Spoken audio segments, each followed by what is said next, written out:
Welcome back to my channel. I'm Yasha with a destination for Saints fans and sports fans around the world. Whether you're a diehard Saints fan like myself or you really love football, you love sports, I got you with the latest updates, discussions, debates, and analysis right here. So today, I kind of want to go through some notes that I took from today's practice and today's scrimmage. And let's just get to it, man. Number one, Spencer Rattler. He had first team reps today on his first drive. He ended the first drive in the red zone and he had to settle for a field goal. And on his second drive, he had a nice long pass downfield to Rashid Shaheed, and the drive stalls out yet again and they had to settle for yet again another field goal.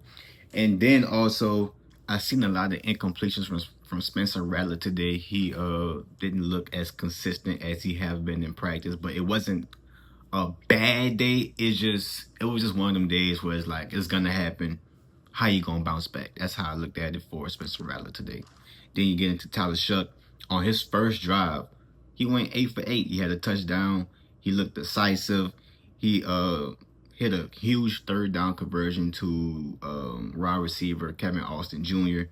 in the red zone, and then he hits Jacobson, the tight end, on an RPO pass, and he follows that up with his second drive, but it stalls out, and he had to settle for a field goal.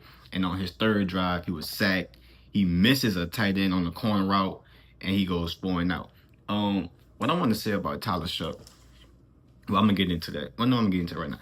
What I mainly want to say about Tyler Shuck is that he really struggles. He truly struggles with corner routes and out routes. They're either high or they're behind receivers, and that's bad because if you hitting the receiver on the out route outside the numbers and it's too high, that's a hospital ball at that point. He's gonna get whacked.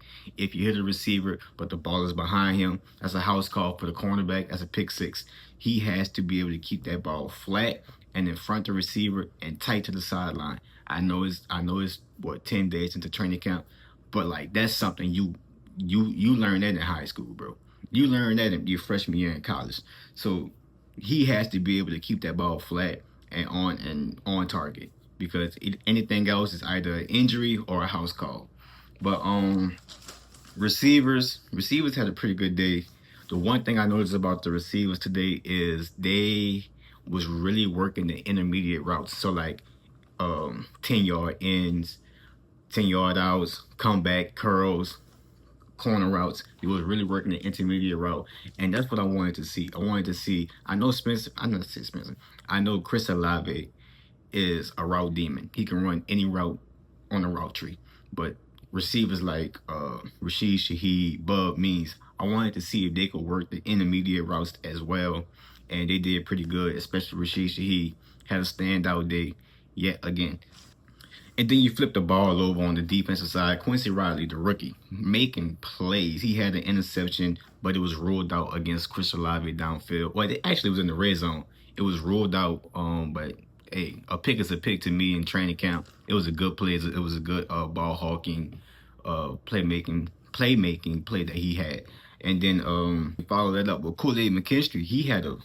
Kool-Aid had a great day in my eyes. He had a great day. He strapped up Chris Olave downfield, getting the interception on a slant route. What I want to make note of is the play downfield against Chris Olave. It was an overthrown ball, but it's like Kool-Aid was step for step. You couldn't fit that ball. It couldn't be a behind the shoulder pass. It couldn't be anything. It was either you give him a chance or you just throwing it away. That's really what it was. So Kool-Aid had a pretty good day.